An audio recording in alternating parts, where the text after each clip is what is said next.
आज हमारे साथ पिछले दिन जो लोग थे वही लोग हैं और इस समर कैंप में ब्लू वेल इंटरनेशनल स्कूल और मॉडल पब्लिक स्कूल ये दोनों के बच्चे हमारे साथ हैं। लगभग 22-25 लोग हैं, आप देख सकते हैं सब लोग हैं। और हम लोगों का ये दिन भर का समर कैंप का ट्रेनिंग प्रोग्राम है जिसमें हर एस्पेक्ट पर हम डिस्कस करते हैं और आज दूसरा दिन है जिसमें हम लोग फिर इसको लेके आगे बढ़ रहे हैं। Thank you very much. चलिए।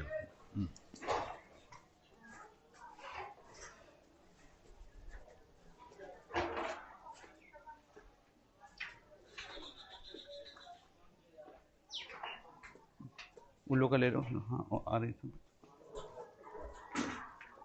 यहाँ से, यहाँ आ जाओ।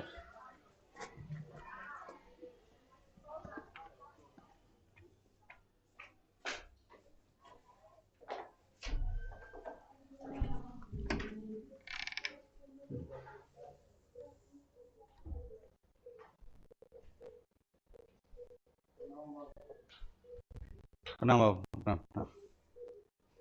बुखार नहीं न है? हल्का है अभी।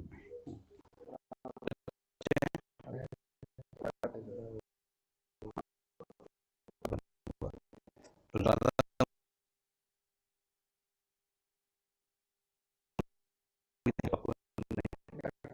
रिक्वेस्ट है, बोली नहीं।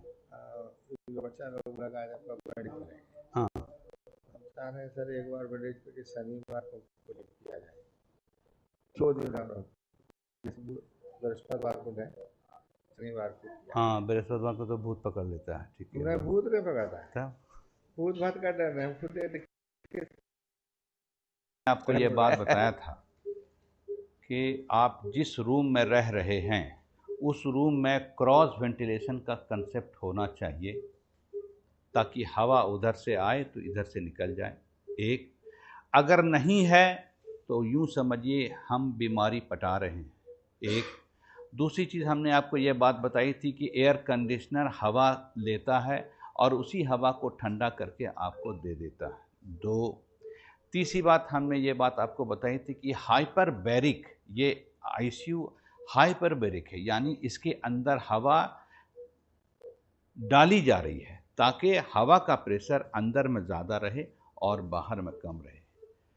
आम तौर से हम लोगों का जो रूम होता है नॉर्मोबैरिक होता है। नॉर्मोबैरिक माने बाहर का प्रेशर वही होता है जो अंदर का प्रेशर है। आम तौर से आप जो भागलपुर या किसी भी आईसीयू को देखिएगा तो वो नॉर्मोबैरिक होगा। नॉर्मोबैरिक के मतलब हुआ कि बाहर का प्रेशर भी वही है जो आपके इस कमरे का या आईसीयू का प्रेशर है। तो फ्रेश एयर कहाँ से आएगा? तो फ्रेश एयर आने का एक ही स्रोत है, ये दरवाज़ा जो हम खोलते हैं, तो इस दरवाजे के खोलने से जो एयर मूवमेंट होता है उससे ही हमको एयर मिलता है जिस पर हम सर्वाइव करते हैं। यानी 99% of the ICU in Bhagalpur is suffocated ICU. रात पे अगर 7 घंटा आईसीयू का दरवाज़ा नहीं खुला है तो वो सांस फेंक रहे हैं, ये ले रहे हैं, ये फेंक रहे हैं, तो वो ले रहे हैं। इसी कारण कोरोना काल में जितने आईसीयू में मरीज रहे उसमें डेथ रेट सबसे कम यहाँ रहा। क्यों? यहाँ पर जो एएचयू, एयर हैंडलिंग यूनिट, यानी हाइपरबैरिक रहने के कारण हवा ज़्यादा देर ठहर ही नहीं रही है। तो इन्होंने सांस फेंका तो रहेगा कुछ देर, तब नहीं ये सांस लेगा, उतनी देर में तो वो ठेला के बाहर चला गया।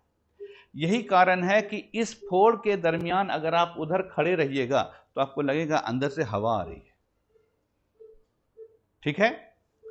तो क्रॉस वेंटिलेशन का कंसेप्ट आज के ज़माने में हम लोगों को अगर नहीं हुआ तो बीमारी जो है इस तरह से बढ़ने जा रही है जो बताने लायक नहीं है। मैं क्यों बताऊं इसको कि किसी एक घर में किसी एक आदमी को इन्फ्लुएंजा हुआ, नाक से पानी चू रहा, सर दर्द कर रही है, उसके बाद देखिएगा भाई को हुआ, उसके बहन को हुआ, उसके माँ को, बाप को, दादा दादी सबको हो गया।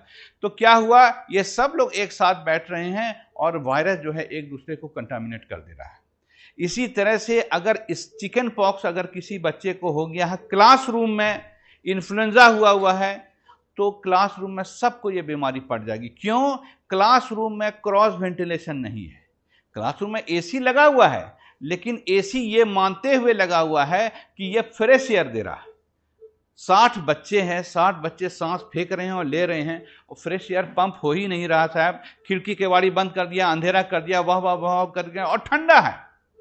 तो हमारे यहाँ जो गलतफहमी है कि ठंडा मतलब फ्रेश, ठंडा मतलब फ्रेश नहीं। यही कारण है कि डॉक्टर लोग की एक बड़ी संख्या मारी गई। वो कोरोना में क्यों मारी गई?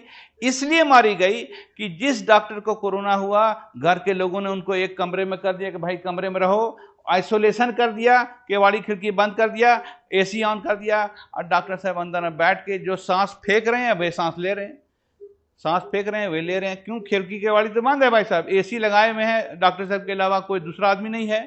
तो रिपीटेडली वही इन्फेक्टेड सांस को आप फेंक रहे हैं और फिर ले रहे हैं, तो कंपाउंडिंग ऑफ इन्फेक्शन हो रहा है। This is called compounding of infection. यानी आप जिस सांस को फेंका इन्फेक्टेड, उसी को दोबारा ले रहे हैं, फिर फेंक रहे हैं, फिर दोबारा ले रहे हैं। तो क्या हुआ कि बार बार बैक्टीरिया का इन्हेलेशन आपकी बीमारी को बढ़ाने का सबब बन गया।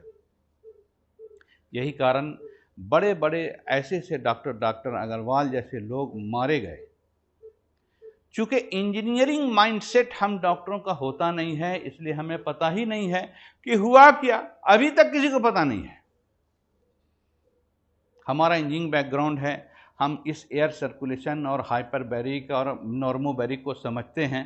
तो इसको समझते हुए हमने ये डिज़ाइन किया, और उसका हम पॉजिटिव इफेक्ट देख रहे हैं कि इतने सारे लोगों के बैठने के बावजूद भी देयर इज नो सफोकेशन। ठीक है, आपको नहीं समझ, बल्कि बाहर से अच्छा लगे, यहीं पर अच्छा है, देयर इज नो सफोकेशन, कोई फीलिंग नहीं हो रहा। क्यों? हवा पंप हो रहा है। अगर हवा पंप देखना है तो पीछे देखिए, वो एक लाल बत्ती जल रहा है, वो दिखा रहा है कि AHU जो है, एयर हैंडलिंग यूनिट, हवा पंप कर रहा है। वो थोड़ा देर पंप करता है, फिर रुक जाता है, फिर थोड़ा देर पंप करता है। वो इतना आदमी को मान के चले हुआ, उसकी एडजस्टमेंट उसी हिसाब से की गई है। कोई परेशानी नहीं, हमको भी कोई परेशानी, हमको कोई डर भी नहीं लगा कि इसका इन्फेक्शन हमको हो जाएगा, उसको किसी को नहीं। नाउ आज जो मेरा टॉपिक है, हम आपको 3-4 टॉपिक पर इस 10 दिन के अंदर अवेयर कराएंगे, जिससे बच्चे बड़े बुरी तरह से अफेक्टेड हैं। हम स्कूल गए थे, अरे बाप रे, मैं पूरा पसीने से सराबोर हैं। घर में बस में एकदम सड़ी गर्मी में गए, घर में उतरने के बाद मम्मी, मैं फ्रिज खोला, बड़ा सा बोतल निकाला, गड़ गड़ गड़ गड़ गड़ गड़ गड़ गड़ पूरा पी गए आराम से। उसके बाद तब बैठे कि अब बोलो मम्मी। इस ठंडा पानी ने क्या किया हमको? उसने एक बड़ा खराब काम कर डाला, उसने हमारे टॉन्सिल को बढ़ा दिया। यानी जो हम ठंडा पानी पीते हैं उससे मेरा शरीर ठंडा जरूर होता है, लेकिन क्या हुआ, अब आप क्रूड लैंग्वेज बता रहे हैं कि हम स्कूल से बस में घर में गर्मी में आए तो मेरा बॉडी टेम्परेचर बढ़ा हुआ था। जैसे चिल्ड वाटर पिया हमने, वैसे बॉडी टेम्परेचर मेरा गिरा नीचे, और फिर चूंकि हमारा तो टेम्परेचर 98.4 डिग्री है, फिर वो उठने लगा। तो जितना नीचे आप डालोगे उसका एक इफेक्ट पड़ेगा। फिर से बोल रहे हैं, छोटी सी बच्ची है, इसको छोटा ग्लास में चिल्ड वाटर दोगे तो बॉडी टेम्परेचर डाउन हो जाता है। ये बड़ी लड़की है, इसको एक बड़ा ग्लास, 1.5 ग्लास चिल्ड वाटर दीजिएगा तब टेम्परेचर डाउन होगा। वो देख लीजिए, वो पहलवान को, उसको 3-4 गिलास दीजिएगा तब डाउन होगा, है ना? तो छोटे बच्चे को कम पानी ही अगर आपने गरम गरम ठंडा ठंडा दे दिया तो क्या हुआ, अगर एक सर्टेन लेवल से नीचे चला जाएगा तो बैक्टीरिया को जो टॉन्सिल में है, थ्रोट में एक्टिवेट कर देगा। किस्सा मैं बता दूं आपको, पिछले बार भी हमने बताया था कि इस लड़की, इधर आइए, इस लड़की को कोई बीमारी नहीं है ना? इसको हम चाहते हैं कि निमोनिया हो जाए, तो क्या करेंगे हम? पता है क्या करेंगे? इसको पहले दही चूड़ा खिलाएंगे, ठीक, ठंडा पानी पिला देंगे, उसके बाद ठंडे पानी से नहला देंगे, उसके बाद के सामने पंखा रख देंगे। कुछ देर के बाद ये क्या करेगी, छींक 100 बार छींकेगी। उसके बाद क्या होगा, छींकते छींकते माँ बाप परेशान करे, अब क्या हुआ मालूम हुआ, दही ठंडा, ठंडा पानी पी गई, उसके अलावा सर से नहा ली ठंडे पानी से, ऊपर से पंखा लग गया, इस सब ने टेम्परेचर को लो किया। तो शरीर के अंदर, लंग के अंदर जो बैक्टीरिया टेम्परेचर अच्छा रहने के कारण नहीं ग्रो कर पा रहा था, एक्टिवेट हो पा रहा था, जैसे बॉडी का टेम्परेचर गिरा वैसे ही एक्टिवेट हो गया। और उस एक्टिवेशन ने किस तरह से शो किया, छींक मारने के बाद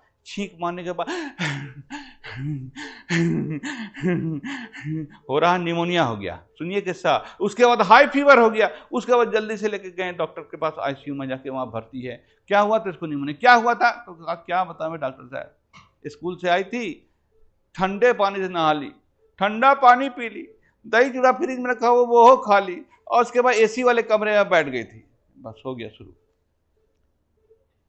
इससे ये अंदाजा लगा कि हर इंसान का टॉलरेंस कैपेसिटी है। मजदूर को आप ऐसा ही कीजिएगा निमोनिया नहीं होगा, दिन भर बेचारा गर्मी में इतना, उसका टॉलरेंस कैपेसिटी बहुत ज्यादा है। लेकिन इस लड़की को ये कोई मजदूरी थोड़े कर रही है, इसको हो जाएगा, हम आपको हो जाएगा, हम we are not a labourer, ठीक है। तो इसके बाद क्या हुआ, जब ये हरकत हुई, ठंडा पानी पी करके ढेर सारा ठंडा चिल्ड वाटर में बोल रहा हूं, ये टॉन्सिल बढ़ा। उसके बाद मम्मी कान में दर्द हो रहा है, शुरू किया। उसके बाद मम्मी घोटे में दर्द हो रहा, उसके बाद मम्मी बुखार है, अरे बाप आगे माए। उसके बाद देखेंगे जोड़ में भी दर्द हो रहा है। अब डॉक्टर के यहाँ जाके बैठे हुए हैं, डॉक्टर साहब भी वैसे ही है, अभी नंबर नहीं आया, बैठे रहिए। अरे वाह मम्मी कर रहे हैं, बुखार भी आ रहा है। जब नंबर आया तो डॉक्टर साहब मार इंजेक्शन दिए, उसको पानी में चढ़ाया, सब जा करके ठीक हुआ। भाई साहब एक बार हुआ, रोज हम यही धंधा कर रहे हैं। करते करते क्या हुआ, इस टॉन्सिलाइटिस ने कैस्केड ऑफ रिएक्शन शुरू किया। कैस्केड ऑफ रिएक्शन माने रिएक्शन कई एक सेक्शन में रिएक्शन चालू हुआ। उस कैस्केड ऑफ रिएक्शन ने क्या किया कि हमारे हार्ट के वाल्व को सूजन करा दिया। हार्ट के वाल्व को, इसको कहते हैं वाल्वुलाइटिस। आप सब लोग सुने होंगे कि उसका हार्ट का वाल्व चेंज हुआ है, सुना होगा, बहुत लोगों ने हार्ट का वाल्व सुना। क्यों हार्ट का वाल्व खराब हो गया, यही बचपन में, यही बुढ़ारी में हम लोग क्या किया, नौजवानी में यही ठंडा पानी पी पी करके अपने को टॉन्सिलाइटिस किए रहे। उसका इनडायरेक्ट इफेक्ट हार्ट के वाल्व पर हुआ। वाल्व जो था, जो लॉक होता था, वो टेढ़ा हो गया, तो उससे लीक करने लगा। व्हाट इज वाल्व, जो एक तरफ जाने दे और दूसरी तरफ से आने को रोक दे, ठीक है। तो इसी को वाल्व कहते हैं, वो टेढ़ा हो गया। दूसरा इसने क्या किया कि हमारे स्मॉल जॉइंट को उसने सूज दिया, रूमेटिज्म डेवलप किया। ये जॉइंट में दर्द हुआ, ये फूल गया है, ये फूल गया है, ठेवना फूला हुआ है, अरे वाह अरे माए बहुत दर्द हो रहा है। तो यानी इसने वाल्वुलाइटिस किया, हार्ट के वाल्व को इन्फ्लेम किया।